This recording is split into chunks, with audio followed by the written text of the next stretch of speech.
Second function है हमारे पास cosine function. तो उसके ग्राफ को पहले देख लेते हैं। तो वो हमारे पास क्या है, आपने ये भी चैप्टर 11 में ड्रॉ करना सीखा है। तो अगर हम y equal to cos X के ग्राफ की बात करें तो आप अपनी स्क्रीन पे ग्राफ देख सकते हैं।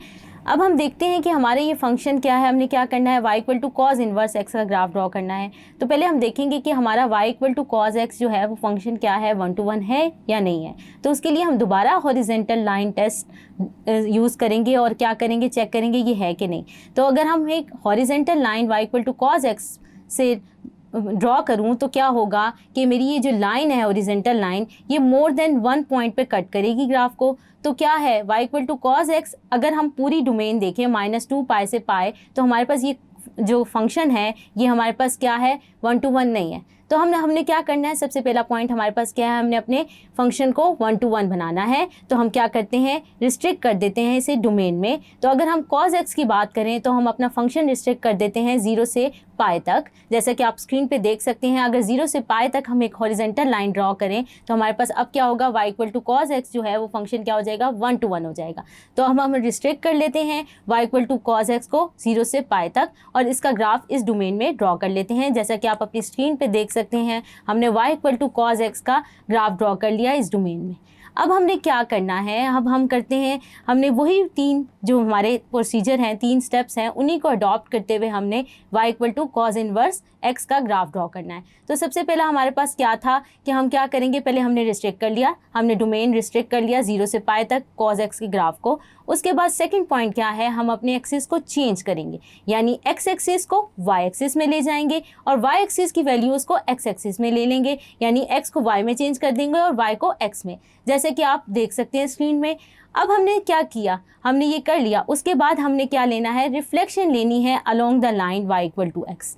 अगर हम देख सकते हैं स्क्रीन पे आपने y इक्वल टू एक्स की लाइन ड्रॉ की हुई है।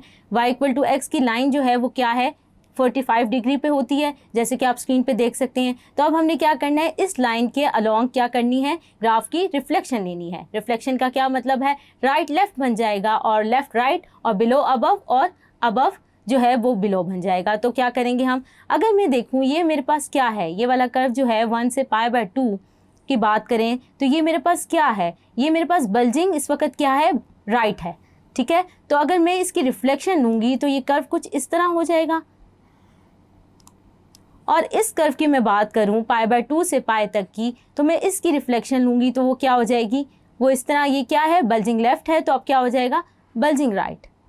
तो ये रिफ्लेक्शन मैंने ले ली है। अब मैंने क्या करना है, इसको इस ग्राफ में प्लॉट करना है।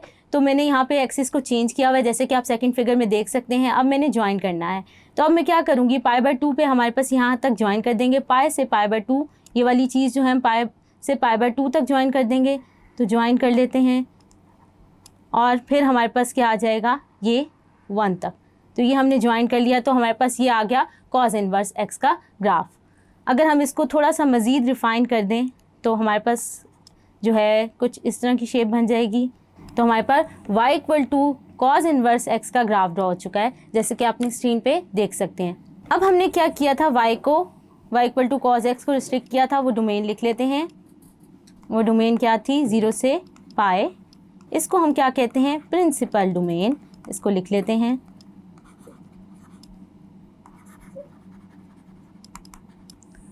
The inverse cosine function is defined by y equal to cos inverse x if and only if x is equal to cos y, where जो है y जो है वो क्या रिस्ट्रिक्टेड है 0 से पाई तक और -1 से लेकर -1 and less than and equal to x is less than and equal to 1, जैसे कि आप स्क्रीन पे लिखे हुए देख सकते हैं।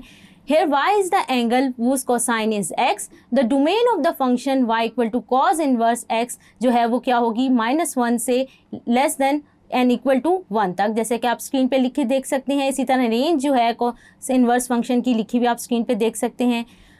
अच्छा, अब बात देखें, अगर हम the graph of cos X जो है वो क्या है, अलोंग द एक्स एक्सिस है, लेकिन y equal to cos inverse x का ग्राफ जो होगा वो क्या होगा, अलोंग द y एक्सिस होगा, जैसा कि आप देख सकते हैं पिछली फिगर में जो हम जहाँ पे हमने ग्राफ को प्लॉट किया था। होप सो आपको कॉस इनवर्स एक्स का ग्राफ ड्रॉ करना समझ आया होगा। Thank you.